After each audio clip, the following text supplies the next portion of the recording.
I need to make these changes. So I think part of, Crush 2024 is like, look, we got to and this topic too is like, all these things go together. You can't just be all business, because even if you're all business, what does it matter if you die at 55 years old? Yeah, exactly right. Like Vinney's walking every day, and Vinney to me is like Benjamin Button. He looks younger every year because he's right. Like, Well, good afternoon or good morning or good evening whenever you are watching us. This is Vinney Chopra, Vinney and Beau show, and we are so excited to give these great nugget clips every day for the month of January 2024. Each and every day. If you have not looked at us, please go back to crush2024.com. You could see all the archives of the rest of the other videos that you might have missed. And we also did a kickoff with the panel on January 1st, 2024. Thanks so much for joining. Today we got great friends. Derek and Sophie are in the studio with Beau and I, and we're going to be they are the systems gurus. They really are, both of them. I've been so impressed, and they have blessed my life quite a bit and other people's life. So, hi, Derek and Sophie. You guys have just the epitome of the systems. And how did you get started? Tell us more. I know Sophie is a doctor, and Derek is a consultant with the company, big company, and they're in real estate also. So take it away. Yeah. For sure. Well, first of all, Vinney, Beau, it's amazing to see you guys. Like every time we talk with you, it reminds me of how we need to come to the West Coast more to spend more time with you guys. Anyway, just real quick about our background. Sophie's a naturopathic doctor. I'm a chemical engineer turned project manager turned real estate investor. So I have been learning about systems on the electronic side and on the business side for many years. And everything I've learned has kind of compounded on top of itself. So the things that I do is I help make things or streamline things to make things work easily, and basically have apps on the technology side talk with one another, so that information flows super effortlessly without you even having to worry about it. And then, you up your game with the chatbots and AI that's been super exciting recently. And in addition to that, there's been virtual assistants that we've been able to bring into the mix. So when you have all of these extra variables and these really cool things to bring, to toy around with and to bring into your business, it can really bring a lot of leverage, and you can have a lot of stuff done with not a lot of effort if you know what decisions you're going to make ahead of time and pre-make them so that they just happen automatically. So I'm an expert builder in that. And then I'll let Sophie talk a little bit about internal systems as well, which is what's happening within our body and as a human being, because that's a really important part of our story, because you need both in order to really thrive. So true, internal and external. I mean, the inside has to be reflected outside and outside reflected in. That's great. Sophie, welcome. So nice to have you. Thank you Yes. for having us, Vinney. It's so great to see you guys. Yeah, just what like Derek said, there's internal and external. And, we've been together for almost 13 years. And I grew up immigrant family, entrepreneur family, where I had to watch my parents, scrimp and save from when I was little, bought real estate, and really balance and juggle a lot of things. And so systems were kind of at play unconsciously. So I sort of saw them. But how I got into medicine was just because I was, the voice and the advocate of my family, who they didn't have a lot of people advocating for them for their illnesses or their injuries. And so I really saw that especially in an entrepreneurial investor, high-paced family, there was a lot of stress at play. And I think that's at the crux of the internal systems, because if we aren't able to fully recognize what's going on in our own bodies and our own minds and mindset, it's really hard. It's always a internal reflection and a deeper crux and operation system for what happens externally. So I think that's why both of us, we kind of mesh well together, because I help people really structure their internal, and then Derek does the external, and we just really enjoy bringing those two together. I love Yeah, that. Love that. Internal and external. Wow. So you know, how do you do it? Like, how do you tandem? It's tandem. Who is in the front? Who is in the back? I'll let. I mean, I do want to hear Sophie's thoughts on this because I think Mhm, both complement each other. When mhm, you are streamlined with your systems, in your business and what you do, you tend to be less stressed because you're focusing more on projects for growth, right? You're doing less administrative work. You're Yep. spending more time working on things that will either move the needle or open up new paths of business for you. Mhm, And that's something that like I've come to love. Like I actually love both pieces. As an integrator, if you guys have heard of the book Rocket Fuel, there's integrators and then there's visionaries. mhm. I have a little bit of both in me, but I'm mostly an integrator. And being able to use my integrator side to feed or scratch the itch of my visionary by outsourcing and standardizing like a lot of these processes that can be pre-made. These decisions can be pre-made ahead of time, and then used AI and use virtual assistants to help basically take care of it before it even happens, can help save a lot of stress. Because in the end, we're building systems and processes for what? For a better life. Because we're Yes. either building Yes. financial freedom for ourselves, or we're trying to build location freedom or time freedom for ourselves, right? We're trying to build some layer of freedom. Here's the catch though. You can't do that from a holistic point of view if you're completely unhealthy. If Mhm. you're not taking care of your internal systems and building these things are stressing you out, like, yes, you'll be able to get some of that location freedom and some of that maybe time freedom and some financial freedom, but you're going to be stressed out getting there. So what's the point of Yeah. doing it? Yeah. So Yeah. while you're building your freedom and while you're working on systems, it's important to keep in mind that there are stuff happening outside of you that can help get you the freedom that you want, but you also have to take care of what's going on inside. And so that's kind of where they Wow. overlap. So I'll let Sophie talk a little bit about like what she thinks Sure. needs to happen, how they overlap and the timing of both. So I'll let you talk about that. So Beautiful. when we talk about internal systems, I think it's like kind of nebulous, right? So what I do as an integrative doctor, functional medicine doctor, is we essentially take inventory of all your systems, like your digestive system, your neurological Mhm, systems, your endocrine systems, and we really help you assess, mhm. like, you take inventory of what it is you do on a daily basis, because there is a common denominator, right? What do you do on a daily basis? Everybody eats, everybody sleeps, Mhm. everyone moves, and so Yeah. you take that, and if there is, in the basic foundational functions of everyday life, if there if those things aren't running smoothly, those systems are what I'm talking about. If those systems aren't running smoothly, that's all going to cause glitches. It doesn't matter Yeah. what other things you're Mhm, doing; it's going to cause glitches in everything else, in your external world. So again, like, just basic. Think about sleep. Are you getting deep restorative sleep? During deep mhm. restorative sleep, that's when your growth hormones being secreted. That's when all the repair happens. That's when, all of the memories are being converted from short-term to long-term memories. So Mhm. that's the foundation of you functioning in your everyday life. Food, Can I stop you nutrition. right there? Let me Yeah. stop you right there. Okay, so Okay. this is a big takeaway for people that are watching or listening to this. Is Mhm. sleep is probably the biggest pillar in Yeah. the whole equation. I mean, obviously diet's right there with it, but so what are some actionable tips that somebody who might not get the best night's sleep? How do we get into what they call the REM sleep, or is that all hype? Talk to us about some Mhm. techniques. Do you recommend? I know everybody's different, but something like melatonin. I need this in my life. Like I literally am wired that if I sleep for 6 hours, I get up and like I want to Yeah. get 8 hours. I want to Mhm. get 7.5. I think at least 7.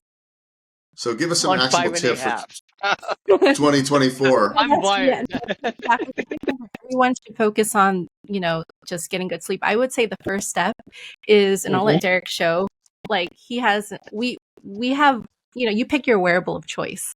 Like, I have a Garmin, an Apple Watch, a Whoop band. He has his Aura ring. First, you only can modify and manipulate Mm. treat sleep if you can measure it. A lot of people don't even know that, some people feel like, oh, they think I'm not getting enough sleep, but they're actually getting high quality sleep. And some people get like 8 hours, but they have, like, say, sleep apnea, or they're not getting enough oxygen to their brain, and they actually don't get into the deeper stages of sleep. So, you know, having melatonin isn't for everyone. There's different things that fit different people, like say, you know, throw GABA out there, or even magnesium can be the first step.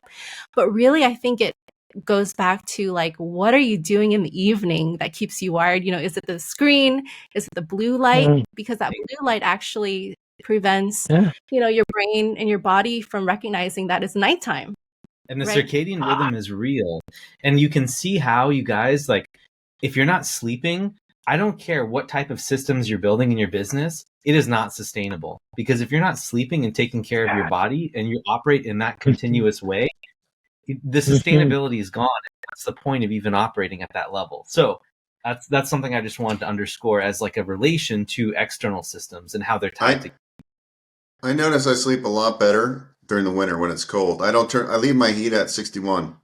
Unless it drops under 61, and I sleep way better when it gets, you know, like, because when they change time and it's dark at 5 o'clock, I could literally fall asleep at 8:30, but I'm up at 3:30. That's the problem. No, I think one thing that I can recommend to you is either a chili pad or a bed jet. Actually, yeah, that's a great. I was going to say the exact same thing because so last year, this is a great hack because last year for Christmas, everyone in our family got a chili pad, and what that is, it's like a temperature regulating mattress, and you fill it with water. There's water that feeds through the little pipes on, you know, underneath the sheets, and so it keeps your body temperature at about, you know, the low 60s, and then you can program it so that, you know, when you wake up, you want to kind of wake your body up gently, and the temperature goes up slightly, so then your body can sort of naturally wake up, and then it helps you move through the deeper stages, and so that might be a really great product for you. Yeah. So the other thing, Beau, I would say too is, you know, for those that are married and, you know, there's two people sleeping in one bed, they make products where you can have two different zones. So there's one that's really cool and there's one that's warm. And you'll find it's so good, you guys, that whenever we travel, and you guys know that we travel a lot because we've got our location on, right? Yes. We take it with us. Like, we'll take our bed jet with us, and it goes into hotel rooms, it goes into Airbnbs.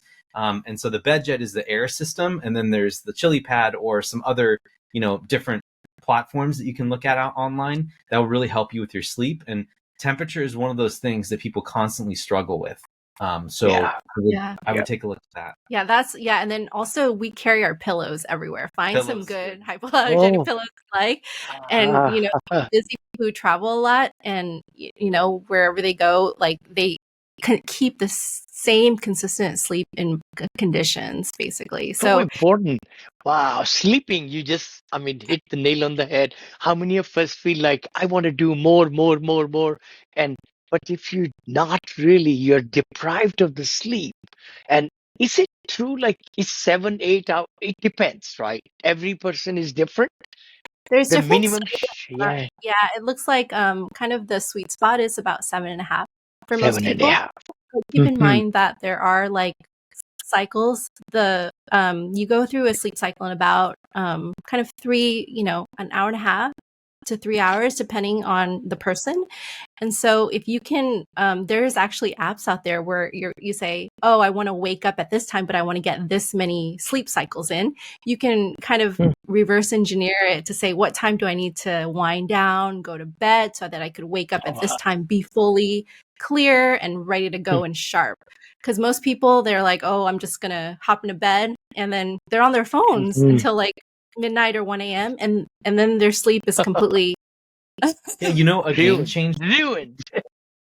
Beau, one thing I would also add to this is really like I would jump on top of that sleep cycle thing, because it's really strange. If you end up getting 2.5 sleep cycles, which means you're sleeping for maybe 6 hours, right? Or 6.5, you may actually be doing more damage to your cycle and to your restfulness than if you actually wake up at 5.5, because your body, it goes through these cycles and these rhythms. And if you catch 2 whole cycles, you'll feel refreshed, because you guys know about like these second winds, right? Or, you know, sometimes if you oversleep, this is exactly what happens with that. And this has been scientifically shown as the science starts unfolding. And, you know, I get to hear all about it because Sophie talks about it with her patients all the time. And so I get to be on kind of the leading edge of all this stuff. Yeah, and it continues to be it actually continues to be a marker for longevity. We were just in Las Vegas for a 3-day longevity conference where all the main doctors, researchers gathered, and they were sharing all the new research on, and it always comes back down to sleep. And like you said, Beau, like sleep even becomes a little bit more important than food because everyone's fasting now. Yeah. So it's like you don't need to even eat that much. And the other thing too with longevity, from my understanding, is definitely sleep, but it's also like caloric consumption. That if the people that don't eat as many calories will live longer, if they eat healthy calories, right? So like for me, I eat a lot, right? And so like if you have a big dogs die quicker than little dogs. There's a reason behind it. It's the same thing with humans, right? Like if you're a big guy, like I'm not supposed to be. So that's another thing as I get older, now that I'm 46, you start realizing, look, I got to make changes now. Like I've been lifting weights my whole life, but I shouldn't walk around at 240 and I sit all day. Even though I go to the gym in the morning, I need to make these changes. So I think part of, Crush 2024 is like, look, we got to and this topic too is like, all these things go together. You can't just be all business, because even if you're all business, what does it matter if you die at 55 years old? Yeah, exactly right. You're Vinney's walking every day, and Vinney to me is like Benjamin Button. He looks younger every year because he's right, because he walks 7 days a week. And 71 or 17, I don't know. Do you know I saw this, and I don't know if it's a true statistic or not, but the something was on YouTube or something. The average person that hits 35 years old will never sprint in again. Like 90% of people that hit 35 will never run sprint in their lifetime again. Can you believe that? That's crazy. I kind of do believe that though. Wow. So that, I don't know if that's a true statistic or not. I got to look exactly what it was. But the point is that's kind of true too. I think as we get older, we should still be able to go sprint, not maybe let ourselves rest a couple days between that. But I'm thinking now, because I sit all day, I have low back pain. I'm tight. My hip flexors are shortened. So all this goes together. It's because it all is, we're in this grind world, which we did an episode on the grind, which we believe that you still need the grind to get ahead. We're in this day and age, but also if you're grinding, you also have to get the rest. You have to do all this internal homeopathic type of work, right? And then you have to automate and delegate and prioritize. No, focus, prioritize, and delegate. Vinney's writing a book on that. That's why I had it written down. You and I together. I know. It'll be fantastic. Derek's going to write the foreword for that book. Yes. Oh, he can write books. Look, remember when Derek did his thing on how he wrote the book? Whole book. He wrote the whole book in 1 month. 1 month. You taught people in the academy. I remember, Derek. You are just so great, brother. So great. So let's talk about nutrition. Should we talk about that? I think sleep is I totally understand. So keep the energy up, the proteins, the carbohydrates, and fiber, right? All those things. So do you get into that too, Sophie, or no? Yeah. What's interesting? I want to kind of touch on Beau's point too, because nutrition is always going to be a big deal. I think we all deep down, if you really admit it to yourself, intuitively what you need to eat, right? And then we just don't.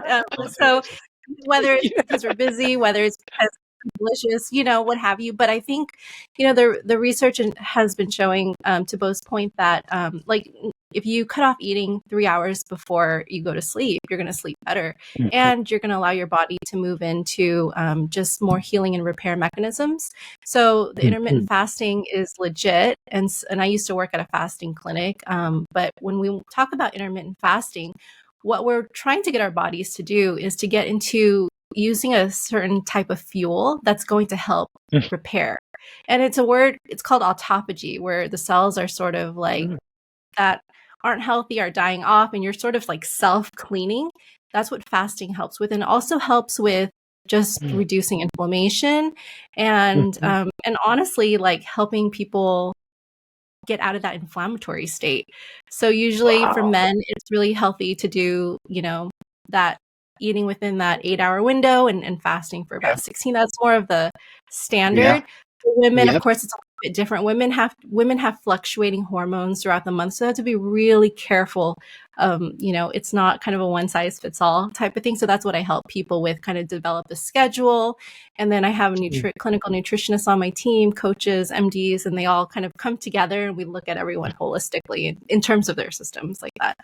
Love it. Love it. Love it. Wow. And I've been such a benefactor of all of this, because it's easy to say that you're building systems and trying to save time and get better, right? But like, again, what is the true currency in life, right? I mean, money, you can always make more money.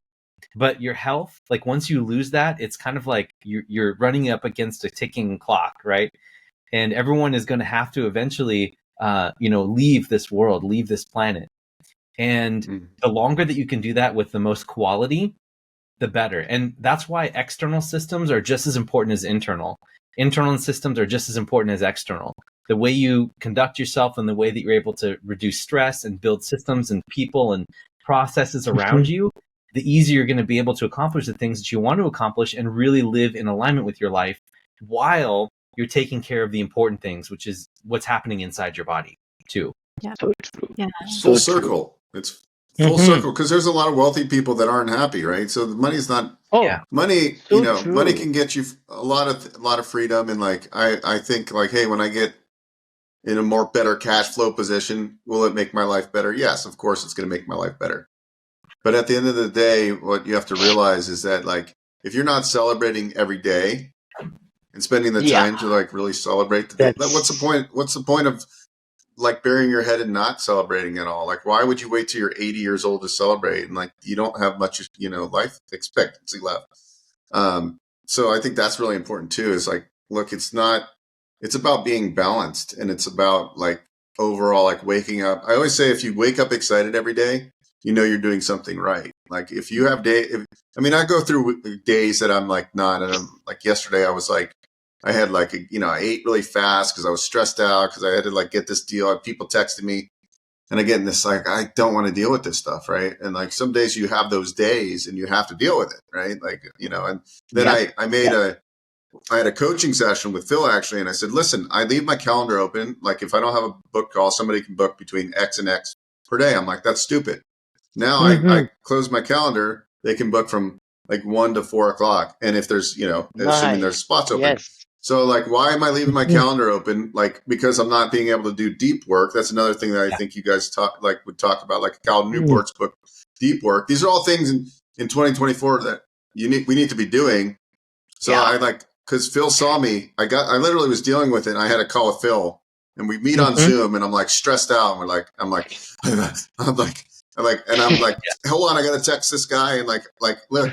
And then what I started to do, because stress will kill you, right? Yes. As I go, look, this isn't my stress, that's their stress. And I built a wall. I said, look, I do what I can, and I do a great job, but like, look, sometimes things fall apart, and like, why am I the one that has to take their stress? All this stuff. So I started to build a wall to be able to say, look, I feel bad that it's not running the right way. It's going to get done. Because everybody thinks like, oh, we got a closing date. It's like, look, I've done this for 25 years, and I can tell you that, this deal is going to get done. It just takes longer because there's, but like that whole stress I don't want to feel. So lowering the calendar, and then time blocking, right? Time blocking is a big thing. I think we want to move into into the automation, because really what I'm focused on is, from a lead standpoint, is I like Hermosi's $100 million leads, right? Yes. Amazing. Yes. Amazing book. So